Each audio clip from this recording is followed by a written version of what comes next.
Today, we have a story about a wife who is secretly planning to cheat on her husband. Let's dive in. Jackson, our protagonist, had just returned home earlier than expected from a Saturday golf game. He recognized the voice of his wife's friend, Becky, or Beck, as she was known among her friends. He looked through the open patio door and saw his wife, Diana, and her 3 friends lounging by the pool, sipping mimosas. Diana was lying on a sun lounger with her back to the door. Beck was to her right, redhead Steph was directly in front of her, and Cheryl was to her left, lying on a towel by the pool. Beck said, "Sorry, but that's all I can think about. I felt it, and I can't stop thinking about how it would feel." Diana replied, "You all talk about it. Besides, I'll be careful so Jackson won't find out. I won't be like Candace." Candace, their friend, was known for her endless stories of seduction and incredible nights. However, her husband always found out. Beck, who had been divorced for 3 years, warned Diana, "He will know. They always find out. You know what happened to me and Candace. She became my downfall, and now she will become yours." Diana, however, was determined. "It will be one time and that's it. I need to know if size really matters, like Candace says." Cheryl added, "That's not true. In college, I had an affair with a guy, but after the initial passion, he was just another guy who didn't want anything else other than intimacy." Steph, who had never been married, warned Diana, "The biggest problem you have is that you've started an affair with this guy. Whether you know it or not, you're dating him." Diana, however, was only interested in the thrill. "I'm not dating him. We drink, dance, and have a little fun. Until last night, when he told me that he has great dignity and wants to have a night with me. Until last night, I behaved well. But now that I've held it in my hands, I want to know what it feels like." Beck sat down and leaned against Diana. "Understand, sister. Candace doesn't get her incredible every night. She sits at home lonely just like me. And that's where you're heading." Listening to this conversation, Jackson was overcome with anger. His wife of more than 20 years was planning to cheat on him with some guy she met at a club. In a fit of rage, he pushed the screen door aside, knocking it off the railing, and rushed towards the pool. Diana felt his hand grab her left arm and pull her up. She turned to face her husband, the rage in his eyes noticeable to all the women. His right hand grabbed her wedding and engagement rings, and he pulled them off her left hand. "My rings!" she cried. "Well, you are no longer my wife, so today you can go have fun," he said, throwing the rings over the roof onto the street in front of their house. "Go have fun with your boy with great dignity," he shouted, shaking with anger and rage. "I heard everything. I knew you weren't very good at bachelorette parties, but I couldn't believe you were in a relationship with some loser from a bar." Diana fell onto the concrete, crying. Steph stood up first and tried to console Jackson. "Cool down, Jackson. She really didn't do anything wrong." "Nonsense," he replied. "You all knew what would happen when you started taking her to parties. Especially you, Steph."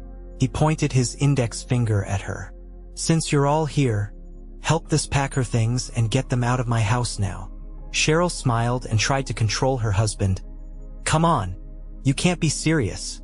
She gently put her hand on his chest, but he pushed her, and she stumbled and fell backwards into the pool. "I'll be gone for an hour, and when I come back, I don't want her in my house." "Guess what? Steph has a new roommate," Jackson said before going into the house. He then came back through the door and said, "I heard you too, and I'm looking forward to our dates. But know that I won't have a night with you until the divorce is final.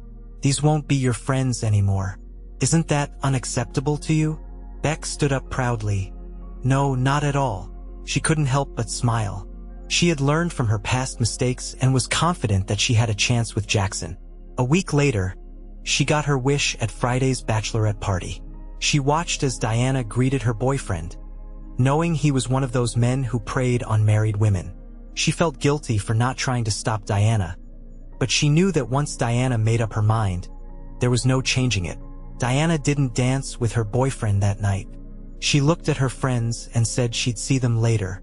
With that, she greeted the man, and they turned and left the club. In a small, unkempt apartment, Diana felt butterflies in her stomach. This was the first man she had been with other than Jackson in 21 years. "Undress me," he demanded. As she reached for his fly, he noticed her wedding ring was missing. "Put on the rings. I want to see them in your hand when you touch me," he said. Diana replied, "I cannot.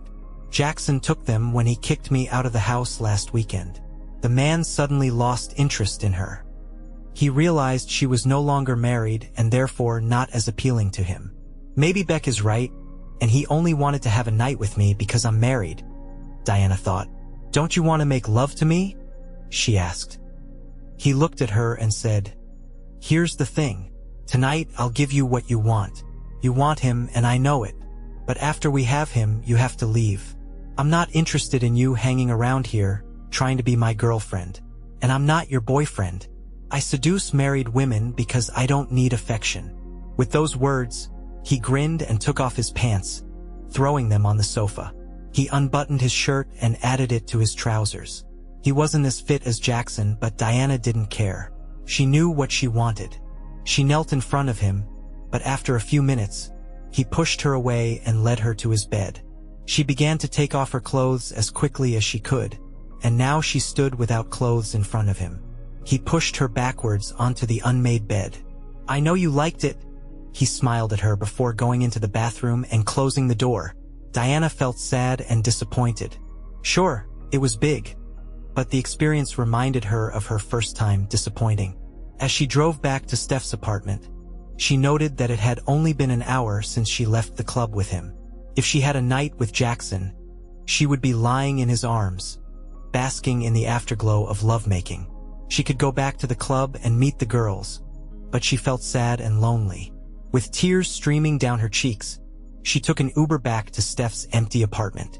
Jackson, meanwhile, spent a week preparing for his new life. Some people might call him cold, but that's how he dealt with problems. He knew that Diana would be served at work on Monday. He wasn't vindictive in his proposed settlement. They had been together for over 20 years, and she had been a good wife and mother to their son until she decided she deserved slumber party time. Jackson drove 2 hours to have dinner with their son on his college campus, wanting to tell him about the divorce man-to-man. After dinner, Steph asked Diana about her night with her lover. "Was everything as you thought it would be?" she asked. Diana replied, "I was disappointed. After Candace's lustful tales and Steph's stories of her exciting life as a single woman, I thought I was going to have the best night of my life. But I was wrong." Steph insisted that Diana needed the right partner and suggested 2 men she was dating. Both men knew about each other's existence, and Steph was confident she could talk them into a night of debauchery. The 2 couples dined and danced before returning to Steph's apartment. Steph chose one of the 2 men, but her other choice was more than happy to have Diana. They lounged on the sofa, and he was a good kisser. Diana responded to his touch, but when she said no, he ignored her. She was soon disappointed. "Is this my future? Incomplete pleasure with men who seem to only want pleasure for themselves without regard for my pleasure," she thought. She wriggled out from under him and went to the bathroom to shower. She felt dirty. She had been with 2 different men in 2 nights, both of which were disappointing. The water felt nice, and as she lathered up, a cool breeze told her that someone had entered the shower with her. He grabbed her chest from behind and said, "Hey, baby, I love it in the shower. Do you like having it in the shower?" He pulled her towards him, but she couldn't push him away. She reached behind the shower curtain, looking for something to use to pull him away from her. Her fingers found a soap dish on the windowsill. She grabbed it with her left hand and smashed it on his head. The soap dish shattered into dozens of small pieces, and he fell to the shower floor, stunned. Diana climbed over him and stood on the toilet seat, screaming for Steph. Meanwhile, Jackson was fast asleep on the couch. He had been sleeping there ever since he kicked Diana out. He could sleep in their bed, but he couldn't forget that she might have had other lovers in their bed. He woke up from a knock on the front door. He hesitantly walked towards the door, wearing only boxers and a t-shirt. If he had looked through the peephole, he would not have opened the door. Standing there was Candace, the queen of debauchery. Physically, Candace was a beauty, but Jackson always thought of her as a wormy apple, beautiful on the outside but rotten on the inside. It was already past 1 in the morning, and she was standing there in a little black dress. "What do you want?" Jackson asked, frowning. Candace smiled her seductive smile and said, "I thought you might need some good intimacy, and I'd be happy to help." She lightly ran her fingers over his face, across his chest, and down. "Very good, Jax. It will be wonderful," she said. "Never in my life," Jackson said, removing her hand. "Go home. It will not happen." Candace looked disappointed but smiled to herself as she walked back to her car. On Sunday morning, Jackson did something he hadn't done in 20 years. He cleaned himself up and went to church. He was raised Baptist but wasn't sure he wanted to listen to a fire and brimstone preacher. He chose a non-denominational church a few miles away and arrived a few minutes before the service began.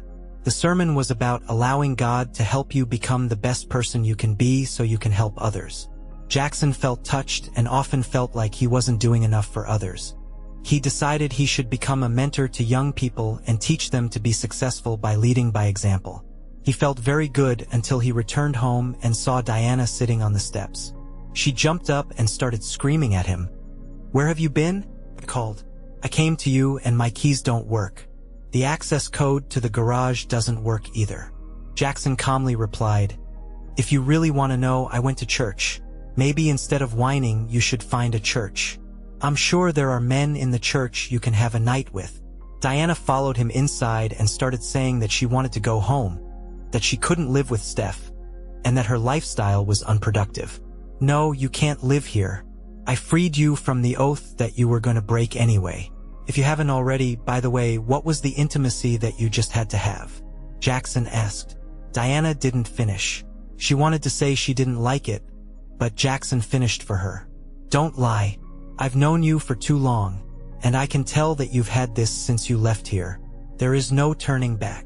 Diana's thoughts went back to last year when she told Jackson she wanted to go to a bachelorette party with her friend. He bluntly stated that it would lead to her cheating on their marriage. He told her that it was wrong for married ladies to act like single women and that it would only lead to trouble.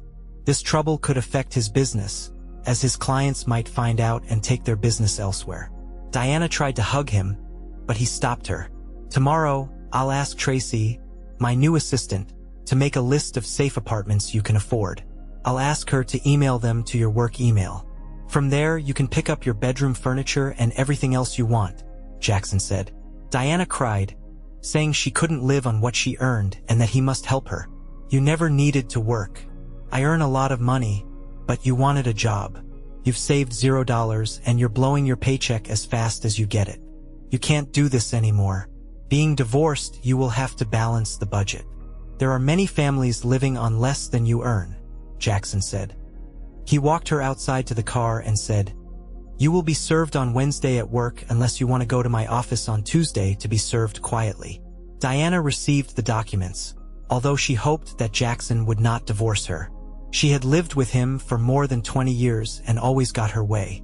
Suddenly, she knew that the Jackson who loved her was different from the Jackson who decided not to love her. Alcohol was flowing freely at Cheryl's house on Wednesday night. The girls gathered to cheer Diana up, but they were drinking too much, too fast, without food. When Candace walked through the front door with a bottle of wine and a bottle of Jack Daniels, tongues loosened. Candace announced that she was going to seduce Jackson, and the tipsy ladies burst into laughter. Cheryl suggested that Beck should try first, but Candace stood up and ran her hands over her toned body, saying, "Does she really think her mommy body can compete with this?" Candace admitted that she had tried to seduce Jackson but that he had rebuffed her. "What are you thinking about, Diana? I think I could marry Jackson and never have to work again. I could have plenty of intimacy with him and live comfortably," Candace said, grinning. For the first time, Diana began to realize what she had done. Meanwhile, Jackson opened the front door to reveal Beck and her children. Beck was holding a casserole dish in her hands and said, "Thought you might need a friend tonight." They ate on the terrace, and after the meal, Beck and Jackson talked about everything that had happened since he told Diana to leave. "I'm sure you know the others who are with her now to help deal with the shock of today's service.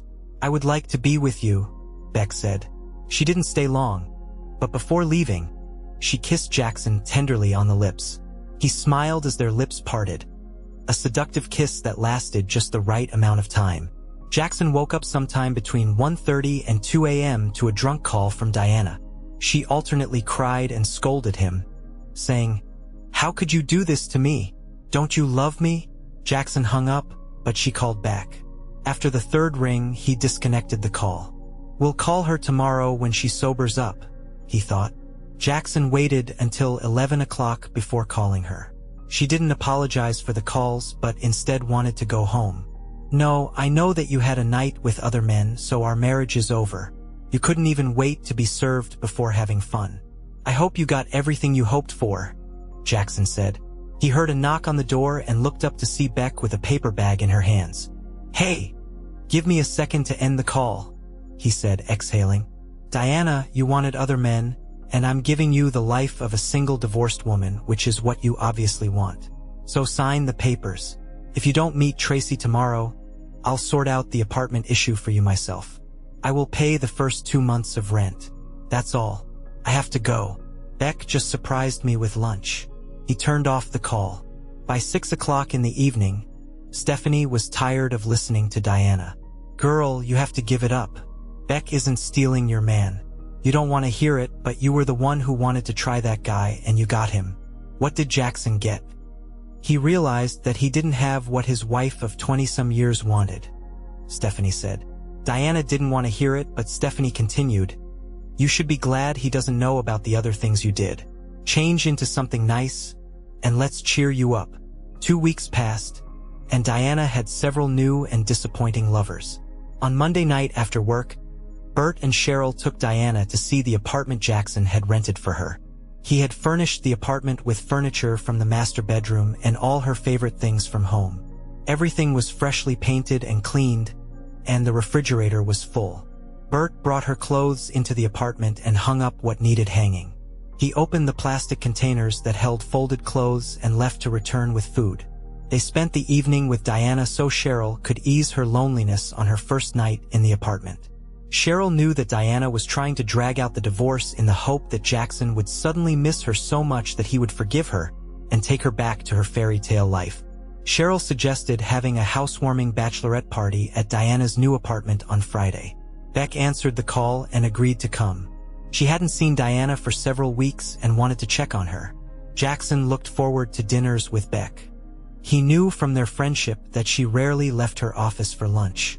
He enjoyed her company and was the only one of Diana's friends that he liked. He tolerated the others to keep the peace.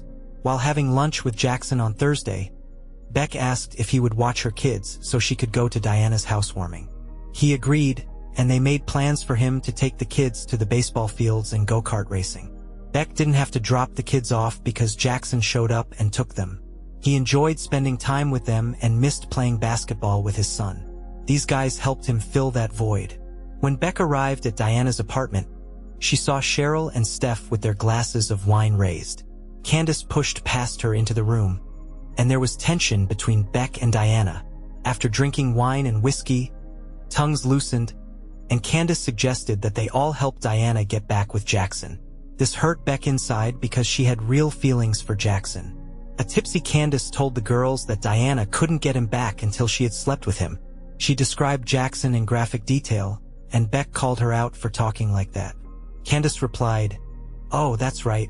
Little mommy has plans for Jax. Do you think you can get him? Mommy needs a daddy for her children, and he is an empty nester. Why should he raise your children?" Before Beck could argue with Candace, Diana pulled back her hair and shouted at her, "Stay away from my husband, Beck. He's mine, so get away from him. I saw you leaving his office several times when I drove by during lunch." Diana pushed Beck towards the door, and Beck expressed her thoughts to her friends for the first time. "Cold. I understood everything, Diana, but he is no longer yours. You threw him away, preferring other men to him. He doesn't deserve this. Remember, I know how many men you've pleased below the belt at bachelorette parties. Steph says you've tried a lot of men since you moved in with her." Beck continued, "Cheryl, you think you can have a boyfriend anytime because Bert knows his wife is taller than him, but cheating is not okay. I learned this the hard way. You never had children because you didn't want a mom body. But it's an honor you'll never know. No, Steph is so shallow that she will never marry. No man needs a woman like you. Of course, they will invite you on dates with the obligatory continuation, but they don't need you for anything else. And Candace, if every man you had slept with could stick out of your body like a needle, you'd look like a porcupine. Beck left, slamming the door. She went home and sat in her empty apartment for half an hour. The boys were with Jackson, and she didn't want to be alone. She took out her phone and dialed Jackson's number. He told her to come down because their turn at the baseball practice booth would be in half an hour. He joked that his fifth place hurt after go-karting. She found Jackson and her children in the outfield baseball booth.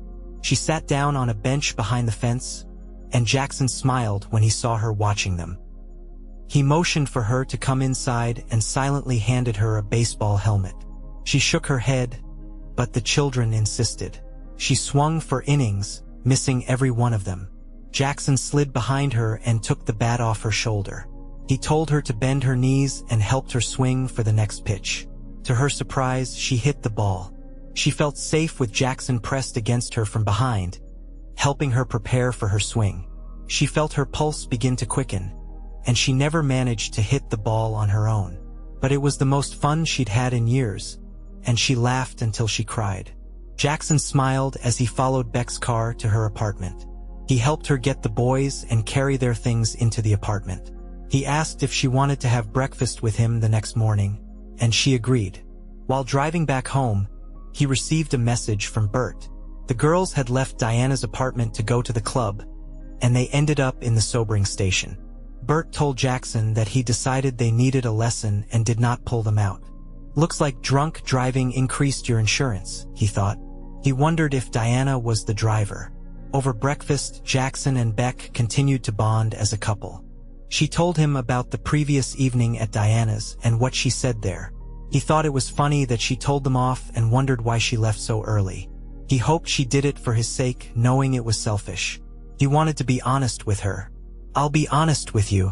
Last night, when I held you in the batting cage, it felt right. I think maybe you felt it too, he said. Beck nodded in agreement. I felt safe and protected, she said, blushing. To be honest, I already fell in love with you many years ago. Well, I think I'm in love with you. I know that you were married, but I will wait for you as long as necessary. She dug into her purse and pulled out an envelope. I know I have a story, and you know what it is. The day you kicked her out, I said I would do anything to be with you. I knew you would need something specific to show my intentions. The following Monday, I got tested for STDs. You will see that I'm clean. I haven't had sex with a man for over a year. Jackson was proud of her honesty. Beck, I know you made mistakes. I was there in the days before your divorce and I saw the regret. I knew that you were always a good person, but I still didn't understand why you continued nightly dates when it led to divorce. Beck looked down. You don't understand now, and I hope you never understand. But when you're divorced and with children, you can't date. But you want to feel loved, even when you know that you're not right. But just right now, I could find a better man. Why did you allow Diana to go on overnight dates with you? Jackson asked. He knew she would be truthful. She reached across the table and took his hands. I tried to convince her not to do it. But you know that if she wants something, it will happen. Although I had no intention of leaving with men, I knew that I had to be there to help her not make the same mistakes that I made. Jackson smiled. You seem to suck at this job. They held hands across the table, and he spoke honestly to her. I feel like we have a connection, and that day on the terrace when I said that I would date you, I was serious. You've always been the best of her friends, and I enjoy our conversations. I look forward to our lunches and phone calls. You tell me off when I say stupid things and make me laugh. You're also a great mom. Beck looked worried. Since we're being honest, I feel the same way. But look at me. I'm not like others. I don't go to the gym. I get judged for my mom's body. I don't have money for this. It's hard to feed 3 teenage boys with what I get. Child support doesn't even cover their food. Jackson squeezed her hands with his. You look great. You are beautiful and curvy. I like curvy ones. I can't wait to see those curves. The waitress brought their check, and he took it from the table. So, do you have any plans for today? Beck pressed her whole body against him and kissed him lightly on the lips. Well, there's something I haven't done for a long time. It's been over a year now. Jackson stood in his underpants and looked at himself in the bathroom mirror. He was about to have sex with the first woman in 25 years other than his soon-to-be ex-wife. After he found out that Diana was unfaithful, he felt insecure. Beck seemed like a hot woman to him. His father would have said, "Volume in those places where it should be." He took a deep breath and opened the door, expecting to find her sitting on the bed waiting for him. He was surprised to find her lying under the covers, pulled up to her chin. Jackson was slightly disappointed. He wanted to turn her around and tell her so. As he pulled back the top covers and moved into Beck's bed, he said, "You can turn me around another time when I feel more comfortable. This is something new for me, and I don't want you to be disappointed in my body." Jackson pressed his body against her without clothes. The warmth of her full, large chest felt exciting on his skin. "You can never disappoint me with your body, no matter what. The ex looks like that for herself, not for me, because I've always been turned on by curvy girls." He placed his right hand on her left leg and slowly moved it along her thigh and up to her underchest area. He returned it to her hip and moved it down, touching her plump fifth place. He leaned down and kissed her for the first time. Their breath caught in their throats as they kissed, exploring each other tenderly until the warmth building below them grew into flames. Their kisses became more passionate, as if they wanted to devour each other. She rolled onto her back, and he threw his right leg over her, holding her up as they continued to kiss passionately. His right hand moved up her soft belly, over a rib cage to her ample chest. Her right hand touched his stomach as she reached down to his boxers and found what she was looking for. Exhausted, she collapsed onto his chest, breathing heavily. It had been too long since she had done something like this, or rather, not like that. She had never had anything like this. Her ex and most of the men she dated after her divorce never tried to please her. These men, including her ex, only wanted pleasure for themselves. She knew that this was what men wanted, but it never gave her pleasure. Jackson put her on top of him and hugged her tightly. He would always cherish this moment. He felt like a man again. He didn't understand what Diana had done to him, but he knew it had an effect on him. He continued to hug her as they both drifted off to sleep. Jackson was the first to wake up. He looked at Rebecca lovingly. His mind transformed her. Beck was Diana's friend. Beck was a fun girl, but Rebecca was the mature woman he thought he might fall in love with. He enjoyed spending time with her and her boys. He had no idea how much he missed being a father. He kissed her, waking her up. "Rebecca," he said for the first time, "I don't know where this will lead, but I don't want to see any other women but you. I can't assume you feel the same way, but I'd love it if you did." She kissed him. "I wouldn't want anything better." Rebecca smiled until she saw the alarm clock. "Oh, it's already been more than an hour. The boys will be worried." She got out of bed, and Jackson saw her body for the first time. He was pleased. She may have thought she was overweight, but he thought she was perfect. "Can I use your shower?" she asked. "Of course," he said, thinking about joining her in the shower. But he knew that being a mother was more important at this moment. He didn't stop her from getting dressed, but walked her to the car and kissed her. "I would like you to bring the boys in a couple of hours. I want to be sure that they don't mind the fact that I'm dating their mom." Rebecca returned with her sons and found Jackson at the grill, cooking hamburgers. Potato salad, beans, and relish were on the table. After they ate, Jackson pulled the boys aside. "Guys, I want to talk to you like men. I really like your mom, and I would like to date her romantically if that's okay with you. It's important that you approve because I really like you too. Can I date your mom?" The three boys looked at each other. No man had ever asked them such a question before. The two younger ones looked at their older brother and nodded. The eldest son, the owner of the house, looked at Jackson. "Yes, sir. We would like that." Jackson stood up and hugged them. He heard the younger one ask, "Will you be our new dad?" He hugged them even tighter. "If that's what you want, I'd be honored. Rebecca began to cry as she watched this happen. Her boys needed a man in their lives just as much as she did. A man who would be a good example for young people when they grow up. She reached for a tissue to wipe away her tears as she watched the younger one grab a basketball from the closet and run towards the basketball court. Jackson and his brothers waited to play a regular game of doubles. As she was putting away a trash bag filled with scraps from their meal, Rebecca heard the doorbell ring. "Jackson, someone is at your door," she said while playing basketball. He didn't hear her. She wiped her hands on a kitchen towel, walked through the patio doors into the house, and headed for the front door. The bell rang again as she opened the door to meet Diana. Rebecca fell on her back as Diana pushed her into the house.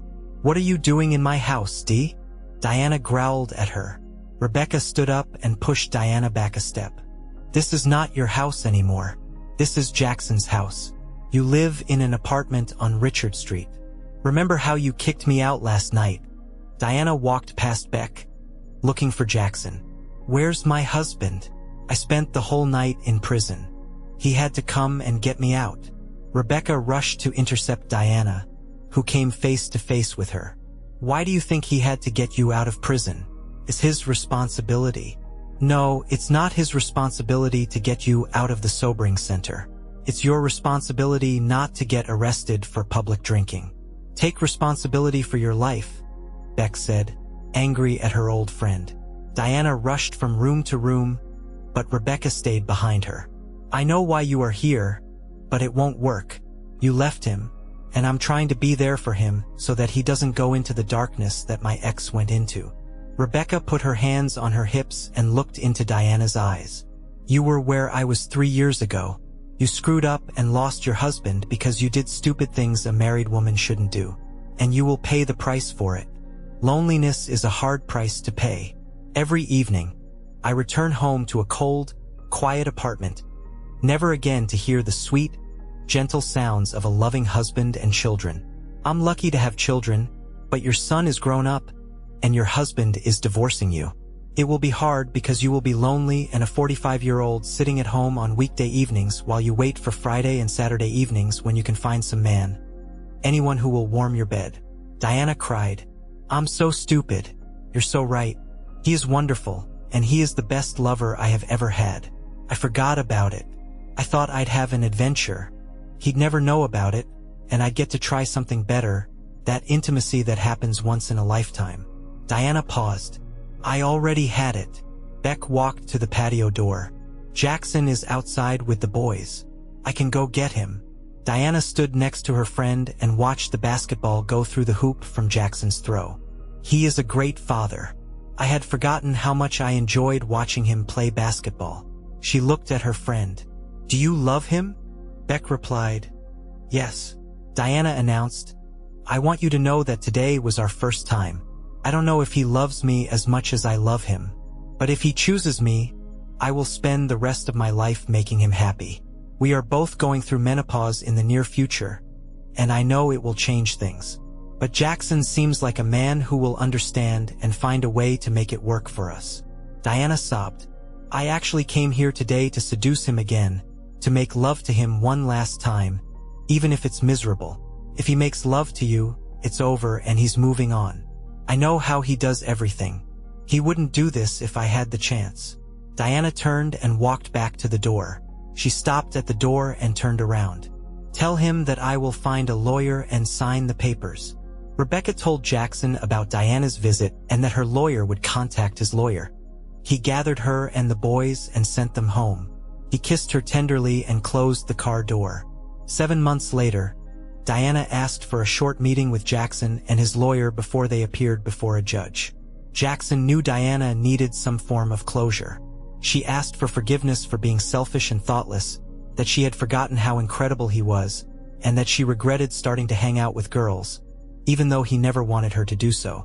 "Diana, I tried to explain to you that married women cannot behave like unmarried women. I knew you weren't faithful to me at the bachelorette parties. You were always seen by someone you didn't notice. Over the years, I received photos and text messages from people who saw you in clubs and restaurants. But I chose to ignore it because I loved you. But enough is enough. Coming home that Saturday and hearing you talk about how you were going to get that guy, I knew it was all over for me. If you don't want me, then let him have you. Jackson got up. Have a nice life, Diana. You will always be a part of my life. We have a son, and there will be times like birthdays and holidays when we see each other. I will be polite and friendly. I will be available in case of emergency. But we will never sleep in the same bed again. I've always been a one-woman man, and that will never change. He closed the door behind him, and Diana burst into tears. What do you think of the situation or the current protagonist is in? Would you do the same? Write your opinion in the comments. See you in the next video.